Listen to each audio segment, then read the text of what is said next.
तो आज वैशाख शुक्ल पंचमी है जी और पंचमी। भगवान शिव के अवतार आदि गुरु शंकराचार्य जी का प्राकट्योत्सव है आज। सनातन धर्म को सुव्यवस्थित करने का उन्होंने बहुत बड़ा प्रयास किया। जिस समय बौद्धों का बोलबाला था और सिद्धांत जो है वो पीछे छूटते चले जा रहे थे, तब आकर के उन्होंने उस समय में जो है इसको संभाला। है ना, बहुत कम प्रचार है इस चीज का आज कि उनका प्राकट्योत्सव है आज। अद्वैत वेदांत के प्रणेता रहे, सनातन धर्म के प्राणधार, वेदों के परम विद्वान, प्रखर भविष्य दृष्टा। देखिए, चार पीठ उनके द्वारा स्थापित की गई और भारत से इतने खंड खंड टुकड़े होने के बाद भी वो चारों की चारों पीठ आज भी भारत में ही उपस्थित हैं। ये उनकी भविष्य दृष्टि जो है, उनकी जो सोच थी, दूरदृष्टि थी उनकी, वो स्पष्ट दिखाई देती है। अनेक पंथों विचारों की चुनौतियों से निपटने के लिए, समाज को वास्तविक सत्य का दर्शन कराने के लिए अद्वैत वेदांत का मार्ग प्रशस्त किया। अपने ज्ञान से जो है वेदों का प्रचार किया, प्रसार किया और भारत को एक सूत्र में पिरोने के लिए ही उन्होंने चारों दिशाओं में चार मठ स्थापित किया। आप जानते ही होंगे, पूर्व दिशा में गोवर्धन मठ है, पुरी में, उड़ीसा में है वो। और उत्तर में बद्रीनाथ है और पश्चिम में द्वारिका है ना। तो सनातन शाश्वत जीवन दर्शन धर्म में आदि शंकराचार्य जी का स्थान सर्वोपरि है। आज उनका जयंती शब्द का प्रयोग किया गया है इस चित्र में, यद्यपि प्राकट्योत्सव कहना अधिक उचित है। हमें गौरवमयी संस्कृति को सहेजने के लिए, गौरव प्रदान करने के लिए हमको प्रेरित करता है उनका ये दिन। तो देखिए, मात्र 32 वर्ष की अल्प, बहुत थोड़ा जीवन उनका रहा, लेकिन उस थोड़े से जीवन में भारत को इतना कुछ उन्होंने दे दिया कि आज हम उनके ऋणी हैं। तो यहीं से वैदिक गणित के, जिसको वैदिक गणित कहा जा रहा है आज की तारीख में, वो दरअसल स्वामी भारती कृष्ण तीर्थ जी महाराज, आप उनका चित्र देख रहे होंगे इस स्लाइड में। स्वामी भारती कृष्ण तीर्थ जी महाराज कौन थे? वो गोवर्धन मठ पुरी पीठ के ही शंकराचार्य रहे हैं। 14 मार्च 1884 को तिरुनेलवेली में deputy collector P Narasimha Shastri ji के पुत्र के रूप में उनका जन्म हुआ था। वेंकट रमन जन्मजात असाधारण प्रतिभा के स्वामी थे। उन्होंने 1904 में एक साथ 7 सब्जेक्ट्स में एमए किया था। साहित्य, भूगोल, इतिहास, संगीत, गणित और ज्योतिष में वो निष्णात थे, पारंगत थे। और जिन दिनों बड़ौदा कॉलेज में विज्ञान और गणित के प्राध्यापक थे, उसी कॉलेज में महर्षि अरविंद दर्शन शास्त्र का अध्यापन करते थे। दोनों संपर्क में आए, राष्ट्रीय चेतना जागृत हुई, देश को स्वाधीन कराने के लिए योजना बनाई। इनकी जो रुचि थी वो अध्यात्म की ओर बढ़ने लगी। और श्रृंगेरी के जो शंकराचार्य थे, सच्चिदानंद शिवा भिनव नृसिंह सरस्वती जी महाराज, उनके सानिध्य में आए, कठोरतम योग साधना की। और फिर ये गोवर्धन मठ पुरी पीठ के शंकराचार्य जो उस समय थे, मधुसूदन तीर्थ जी, उन्होंने उनको सन्यास की दीक्षा दी और बाद में उन्होंने अपना नाम उनको दिया स्वामी भारती कृष्ण तीर्थ जी महाराज। ठीक है। आज जो भी वैदिक गणित उपलब्ध है, जो भी ट्रिक के रूप में किया जा रहा है, वो सब के सब उन्हीं को स्वामी भारती कृष्ण तीर्थ जी महाराज की ही देन है। वेद शब्द की उत्पत्ति कैसे होती है, इसके बारे में स्पष्ट लिखा हुआ है। विद सत्तायाम, है ना। विद ज्ञाने, ज्ञान के अर्थ में भी विद शब्द का वेद वेद शब्द निष्पन्न हुआ है उससे। विद विचारणे अर्थ में भी प्रयोग किया जाता है। विद लाभे, तो ज्ञान से मतलब वेद जो तात्पर्य हुआ वेद का, वो ज्ञान के संदर्भ में हुआ। तो ये वेद शब्द की उत्पत्ति है। इसके बाद वैदिक गणित के जो 16 सूत्र उन्होंने दिए हैं, जिनका प्रयोग हम लोग कर रहे हैं, गणित की जो जोड़ घटा इत्यादि जो संक्रियाएं हैं, गुणा भाग से लेकर के और आगे जो उच्चतम स्तर की जो गणित की जितनी भी संक्रियाएं हैं, मेजर ऑपरेशंस हैं जितने भी मैथमेटिक्स के, वो इन्हीं 16 सूत्रों पर बहुत सारे आधारित हैं, बहुत सारे संक्रियाएं आधारित हैं। क्रम इनका यही रहता है, इसी क्रम से इनको पढ़ा जाता है। जैसे सबसे पहला सूत्र है एकाधिकेन पूर्वेण। ठीक है। तो एकाधिकेन पूर्वेण का मतलब क्या है? पूर्व के द्वारा एक अधिक करके। एकाधिकेन तृतीय विभक्ति का प्रयोग, मतलब by one more than the previous one, जो पहले से ही उपलब्ध है उसमें एक अधिक करके। तो इसका प्रयोग हम करते हैं, जोड़ में किया जाता है, गुणा में भी किया जाता है, वर्ग निकालने में किया जाता है। और बहुत सारी संक्रियाओं में इसका प्रयोग है। दूसरा सूत्र आप देख रहे होंगे, निखिलम नवतः चरमम दशतः। ठीक है, निखिलम, निखिल कहते हैं सभी को, नवतः नो में से घटाना, सभी को नो में से घटाना। और चरमम दशतः है, चरम मतलब जो अंतिम है, आखिरी है, उसको दशतः 10 में से घटाना। इसका जो प्रयोग है वो किया जाता है। ऊर्ध्व त्रियकभ्याम, तीसरा जो सूत्र है उसका मतलब है ऊर्ध्व और त्रियक। ऊर्ध्व कहते हैं सीधा, है ना, ऊर्ध्ववत, और त्रियक कहते हैं तिरछा। ये मल्टीप्लिकेशन में इसका प्रयोग किया जाता है, माने वर्टिकली एंड क्रॉसवाइज। अगला सूत्र है परावर्त्य योजित।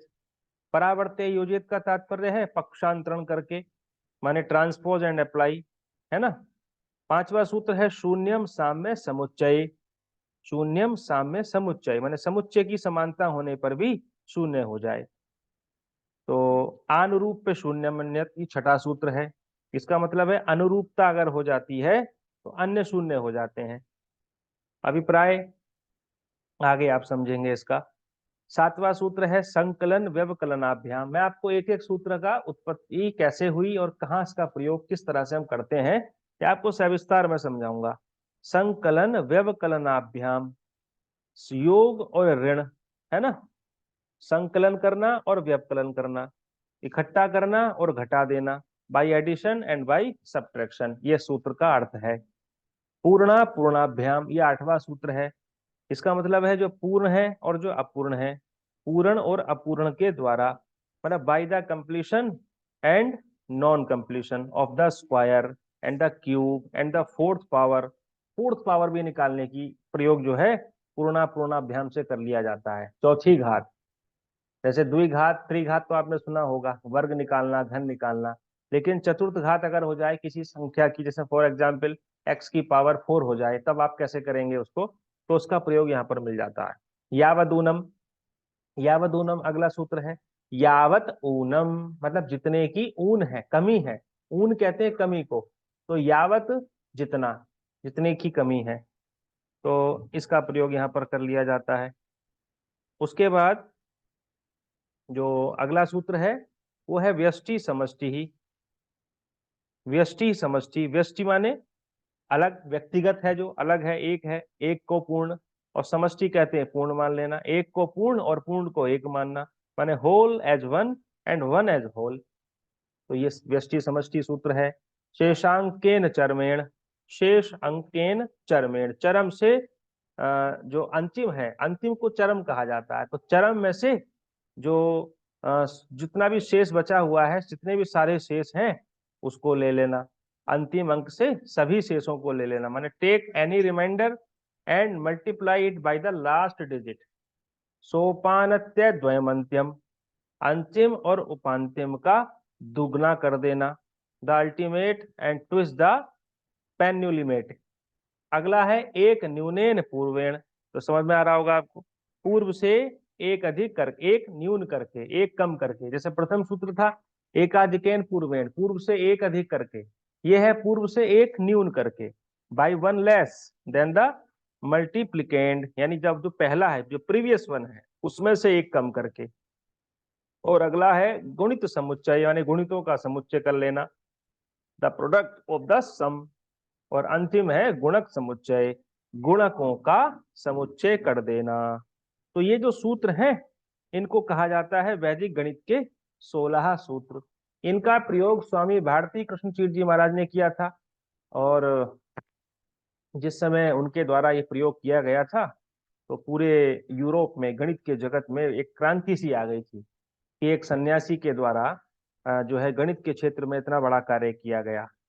इसके अलावा आप पढ़ेंगे तो कुछ उपसूत्र भी हैं, 22 प्रकार के उपसूत्र हैं। उसमें अनुरूपेण है, शिष्यते शेष संज्ञा है। एक शिष्यते शेष संज्ञा क्या प्रयोग है, वो एक आध्यात्मिक सूत्र है, मैं आपको उसको बता देता हूँ, उसका प्रयोग उन्होंने किस तरह से किया है। जैसे आपको स्क्रीन दिख रही होगी व्हाइट बोर्ड की, इसमें मैंने जैसे लिखा शिष्यते शेष संज्ञा, ये उप सूत्रों में आता है।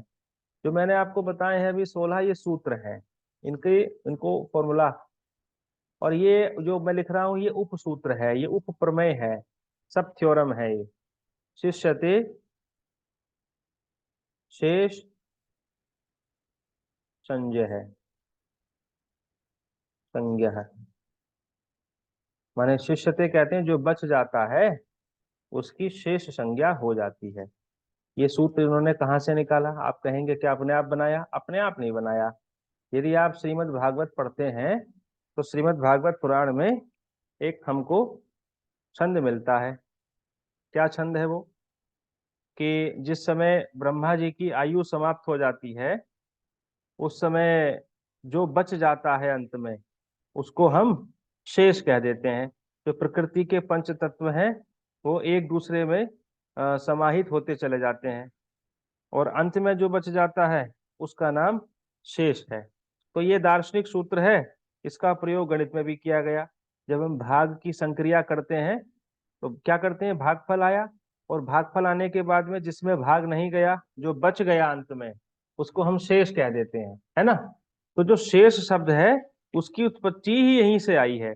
श्रीमद् भागवत पुराण में इससे संबंधित श्लोक भी आपको मिल जाएगा अगर आप देखेंगे तो।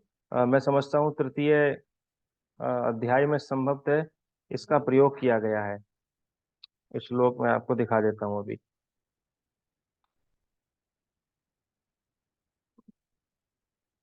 ग्रंथों में गणित के इतने प्रमाण हैं, बहुत अधिक कार्य किए जाने की आवश्यकता है आज की तारीख में। हमने ग्रंथों को केवल कर्मकांड का वो मान लिया है। कर्मकांडों के अतिरिक्त इतना सारा गणित है उसमें कि बहुत कुछ करने योग्य है। लेकिन नष्टे लोके द्विपरार्ध अवसाने महाभूतेष्वादिभूतम गतेषु व्यक्ते अव्यक्तम काल वेगेन याते भवाने कह शिष्यते शेष संज्ञा। ये श्रीमद् भागवत के दसम स्कंद के तीसरे अध्याय का 25वां श्लोक है। माने जिस समय ब्रह्मा जी की द्विपरार्ध आयु समाप्त हो जाती है, काल शक्ति के प्रभाव से सारे लोक नष्ट हो जाते हैं, पंच महाभूत अहंकार में, अहंकार महत तत्व में, महत तत्व प्रकृति में लीन हो जाता है। उस समय प्रकृति के भी लय स्थान एकमात्र आप ही शेष रहते हैं, भगवान ही शेष रहते हैं। अतः आपका एक नाम भगवान का शेष है। तो ऐसे ही गणित की संक्रिया में कटने पिटने के बाद जो बच जाता है उसका भी नाम शेष है। तो ये दार्शनिक इसकी व्युत्पत्ति हमको मिलती है। ठीक है, यहां तक किसी को कोई शंका? शुक्ल जी, साक्षी जी, आपकी कोई शंका है इसमें? नहीं है? ठीक है, आगे देखिए। अब हम एक एक सूत्रों को लेकर के चलेंगे। जैसे सबसे पहला सूत्र है एकाधिकेन पूर्वेण। तो इसका अर्थ क्या हुआ? पूर्व वाले से एक अधिक करके। तो इसका प्रयोग कहाँ कहाँ किया जाता है? इसका प्रयोग संख्याओं की गुणा करने में होता है, वर्ग निकालने में होता है, जो आंशिक भिन्न है उनके द्वारा इंटीग्रेशन करने में किया जाता है, समाकलन करने में। तो पहले हम पढ़ते हैं संख्याओं का गुणा करने में किस तरह से इसका प्रयोग करते हैं। आपको आवाज आ रही है स्पष्ट? साक्षी जी, साक्षी जी नहीं बोल रही है अभी। शुक्ल जी, मेरी आवाज आ रही है आपको? जी गुरु जी। हाँ। तो इसका जो प्रयोग है वो गुणा में किस तरह से किया जाता है? जैसे जहां पर इकाई के अंकों का योग 10 हो, जैसे मैंने दो संख्याएं लिखी हैं 15, ठीक है। यहाँ पर आप देखिए इकाई के अंकों का जो योग है वो 10 है। तो यहाँ पर गुणा करने के लिए हम एकाधिकेन पूर्वेण का प्रयोग करेंगे। तो इसका प्रयोग कैसे करते हैं? इकाई के अंकों की परस्पर गुणा कर देंगे, आपको मिल जाएगा 25। और फिर क्या करेंगे आप? फिर आप, अब दहाई का अंक समान होना चाहिए, एक और एक इक्वल है, तो दहाई के अंक में एक अधिक कर दीजिए, एकाधिकेन, है ना। तो दहाई के अंक में जब आप एक अधिक करेंगे तो आपको मिलेगा 2। अब 2 और 1 की परस्पर गुणा कर दीजिए, बस इतना करना है। 2 एकम 2, तो आपको उत्तर मिल गया 225। अजय जी समझ में आया आपको? आ गया गुरुजी, समझ में आ गया। जैसे एक संख्या मैंने लिखी यहाँ पर 37, और नीचे मैंने लिखी है 33। देखिए इकाई के अंकों का योग 10 है और दहाई के अंक समान है। तो क्या करेंगे, इकाई के अंकों की परस्पर गुणा कर दीजिए। 12 21 आ जाएगा। हाँ, आपको 21 मिल गया। और दहाई के अंक में एक अधिक कर दीजिए, 3 में एक अधिक करेंगे तो आपको 4 मिलेगा। अब 4 और 3 की परस्पर गुणा कर दीजिए, 4 तिया 12 हो गया। तो ये 1221 आपका उत्तर मिल गया। ठीक है, मानस गणित भी कहा जाता है इसको। मन ही मन आप गणनाएं कर लेते हैं, मन ही मन। आपको बिना किसी कॉपी की, कॉपी पेन की भी कोई आवश्यकता आपको नहीं पड़ती है। तो झटपट गुणा भाग कर लेने से बच्चे का मनोबल भी बढ़ जाता है। अब देखिए एक और ले लेता हूं मैं। जैसे एक संख्या हमारे पास है 42 और एक संख्या हमारे पास है 48। तो हमें इसका प्रयोग करना है गुणा करके। तो क्या करेंगे, इकाई के 16। अंकों की गुणा करेंगे। इकाई के अंकों का जोड़ 10 है यहाँ पर, तो 8 दूनी 16, और 4 का एक अधिक करेंगे तो आपको मिलेगा 5। 4 और 5 की गुणा कर दीजिए, 5 चौक 20। तो देखिए कितनी आसानी से आपको 2016 मिल गया, है ना, बिना किसी कॉपी पेन के। तो ये देन जो है ना, ये स्वामी भारती कृष्ण तीर्थ जी महाराज की देन है। आज हम जो चमत्कृत अनुभव कर रहे हैं, ये उन्हीं की देन है। आज आदि गुरु शंकराचार्य जी का ये प्राकट्योत्सव है। आपको गर्व होना चाहिए। हमारे सन्यासियों ने हमारे देश को केवल कर्मकांड या पूजा पाठ ही नहीं दिए, ज्ञान के उच्चतम स्तर तक हमको पहुंचाने का उन्होंने प्रयास किया। अब हम वो हमारे ऊपर है, हम कितना उसको बढ़ा पा रहे हैं आगे, कितना उसको हम कर पा रहे हैं। अभी तो हम अपना ही नहीं जान पा रहे, हमारे पूर्वजों ने हमको कितना कुछ दिया है। अब इसी का प्रयोग मैं और थोड़ा सा बड़ी संख्याओं के लिए कर लेता हूं। जैसे जैसे मैंने लिखा है यहाँ पर 61, और यहाँ पर लिखा है मैंने 69। अब हमें इसकी मल्टीप्लाई करनी है। देखिए, तो क्या करेंगे, कौन बताएंगे, शुक्ल जी बताएंगे? हाँ गुरुजी। ये यहाँ पे 9 और 1 का गुणा हुआ तो 9 एकम 9 हुआ। हाँ जी, और 6 सते 42। हाँ जी, 6 लेकिन सत्ते इसमें तो 42। लेकिन इसमें तो गुरुजी एक डिजिट कम हो रही है।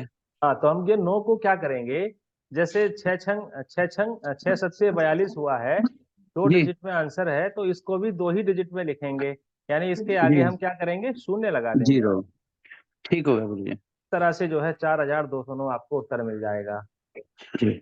और देखिए 94 की गुणा आपको करनी है 96 से, 96 से। तो साक्षी जी बताएंगी इसको। साक्षी जी बताइए।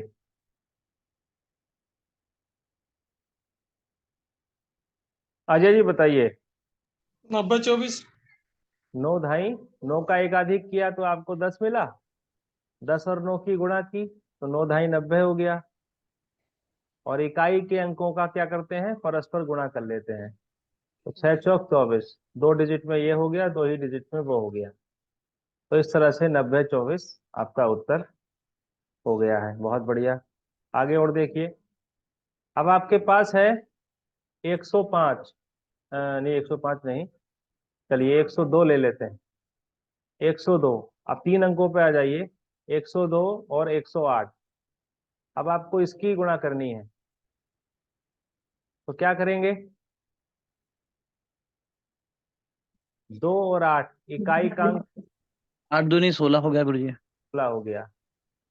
और अब क्या और करेंगे 11 आप, धाम में इस 10 को एकाधिक कर लेंगे, 11 मिल 11 हो जाएगा। गया। तो 11 धाई 110। 110 आपका उत्तर मिल गया आपको। तो ये 11,016। ठीक है, जुबानी गणनाएं जब बच्चे कर लेते हैं ना, तो उनका आत्मविश्वास बढ़ जाता है। उनको लगता है अरे वाह, गणित तो बड़ा आसान है। तो जो गणित के प्रति एक मनोवैज्ञानिक भय है कि गणित बहुत कठिन है, गणित बहुत उबाऊ विषय है, गणित बहुत नीरस है, तो ये भावना निकल जाती है। तो उसमें वैदिक गणित अपनी एक महत्वपूर्ण भूमिका जो है वो व्यक्त कर लेता है। अब इसका प्रयोग वर्ग में भी किया जाता है। वर्ग में भी कैसे करते हैं, देखिए। जैसे हमने लिया यहाँ पर 15, 15 का हमको वर्ग निकालना है। तो वर्ग की परिभाषा जो दी गई है ग्रंथों में वो क्या दी गई है? समद्विघात है कृतिरिच्येथत, माने एक ही संख्या का समान गुणन कर लेना, आपस में गुणा कर लेना, एक ही संख्या की 2 बार गुणा कर लेना ही वर्ग कहलाता है। तो 15 गुणा 15 को 15 की घात 2 लिखा जाता है। इसको 15 स्क्वायर भी कहते हैं, 15 स्क्वायर। तो क्या करेंगे, वर्ग निकालने में भी एक आधिकेन पूर्वेण का प्रयोग किया जाएगा। तो एक इकाई के अंक का वर्ग कर लीजिए, आपको मिल गया 25, और दहाई के अंक का एक अधिक कर दीजिए, 2 हो गया, तो 2 एकम 2। इस तरह से 225 आपको उत्तर मिल जाता है। इसी तरह से अब मान लीजिए आपको 25 का वर्ग निकालना है, स्क्वायर निकालना है। तो ये देखिए, ये उसी का रूपांतरण हो रहा है जो मैंने आपको बताया अभी कि 25 के वर्ग का मतलब है कि 25 की 25 से गुणा हो रही है। और वही जी। सिद्धांत यहाँ पर काम कर रहा है कि दहाई का अंक सेम है और इकाई के अंकों का जो योग है वो 10 है ना। अगर यहाँ पर ये हो जाए, मान लीजिए 36 का स्क्वायर हो जाए, तब यहाँ पर ये सूत्र अप्लाई नहीं होगा, फिर यहाँ पर द्वित्व विधि काम आएगी, टेपलेट मेथड, वो मैं आपको आगे बताऊंगा। तो यहाँ पर तभी काम करेगा जब इकाई के अंकों का जोड़ आपको जो है 10 होगा। ठीक है, तो 25 का स्क्वायर निकालना है तो बड़ा आसान है, 5 का स्क्वायर 25 और 2 का एक अधिक करेंगे 3, तो 2 तिया 6, तो 625 हो गया। अब बताइए, आप मुंह जवानी बताइए, 35 का स्क्वायर बताइए अजय जी। 12-25। 12 25। शुक्ल जी बताइए 45 का स्क्वायर। 45 का गुरुजी 2025। 2025। साक्षी जी बताइए आप 55 का स्क्वायर। साक्षी जी नहीं बोल रही हैं। अजय जी आप ही बताइए। 30-25। गुरुजी 65। साक्षी जी का अनम्यूट नहीं हो पा रहा है।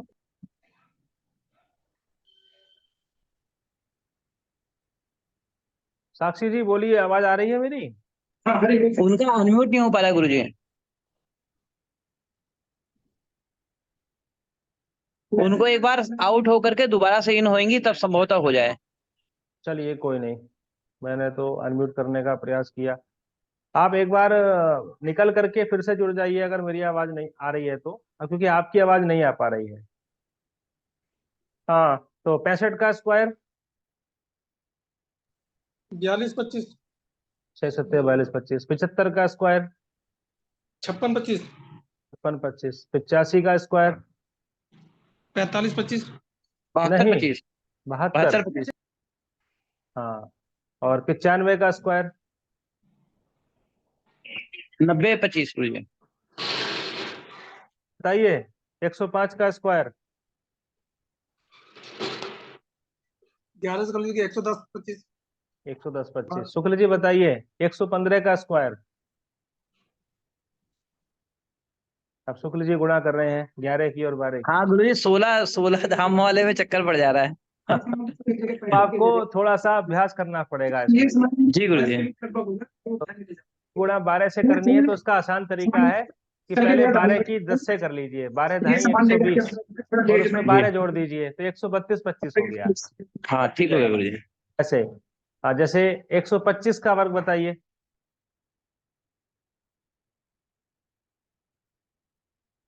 अब 25 की गुणा हमको 12 की गुणा 13 से करनी है ना।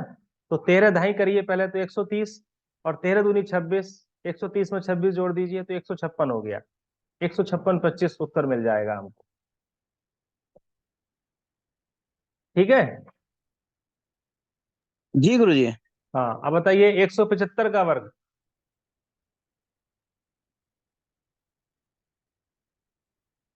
175 का वर्ग 17 की और 18 से गुणा करिए। अब 18 ढाई 180 और 18 सत्ते 126। 180 में 126 जोड़ दीजिए 280, 306 हो गया। 306 25 हो गया। अभ्यास मांगता है ये भी। अभ्यासेन विद्या वर्धते, विद्या जी जो है वो गुरुजी। अभ्यास से ही बढ़ती है। जी ये तो बहुत साधारण सा गणित है। जब हम ज्योतिष का गणित पढ़ते हैं वो इससे भी थोड़ा कठिन पड़ जाता है। जब हम ये जी तो गुरुजी।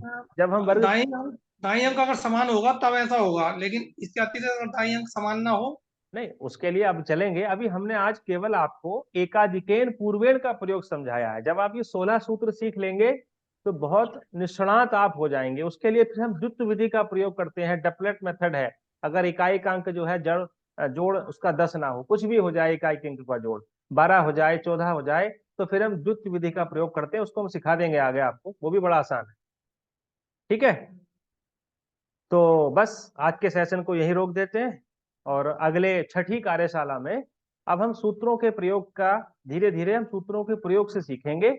और फिर मैं आपको वैदिक गणित के अतिरिक्त भी जो भारत का प्राचीन गणित है, जो आर्यभट्ट से लेकर के और वराहमिहिर तक जिन ग्रंथकारों ने गणित का समावेश किया है, उसमें देखिए चारों तरफ गणित ही है। Everything around us is mathematics, किसी वैज्ञानिक ने कहा, गणितज्ञ ने, यूरोपियन के, कि जो कुछ भी हम देख रहे हैं अपने चारों तरफ परिवेश में, वो सब कुछ गणित है। सब कुछ गणित है, बिना गणित के जीवन को जीना ही संभव नहीं है। तो गणित का बहुत महत्वपूर्ण योगदान हमारे जीवन में है। तो हम प्रयास कर रहे हैं कि धीरे धीरे प्राच्य गणित से सीख करके और हम आधुनिक गणित की ओर भी पहुंचे। मॉडर्न मैथमेटिक्स में भी बहुत डेवलपमेंट हुआ है, विकास हुआ है, जो प्रमाण हमको स्पष्ट रूप से प्राचीन ग्रंथों में नहीं मिलते। जैसे कि इंटीग्रेशन का प्रयोग हम लोग करते हैं आजकल उच्च गणित में, आपका डिफरेंशिएशन का प्रयोग करते हैं। वो जैसा प्रमाण, जैसा प्रयोग हम आज की तारीख में करते हैं, वैसे प्रयोग पुराने ग्रंथ में नहीं मिल पाते हम, वो किसी और रूप में है, कैसे हैं। तो दोनों का तालमेल हम लोग सीखेंगे और गणित बहुत रोचक विषय है अपने आप। तो ठीक है, आज की कार्यशाला को हम यहीं पर रोकते हैं। ओम सर्वे भवन्तु सुखिनः, सर्वे सन्तु निरामया, सर्वे भद्राणि पश्यन्तु, माँ कश्चित् दुःखभाग् भवेत्। ओम शांति ही शांति ही शांति ही। नमो नमः सर्वेभ्यो।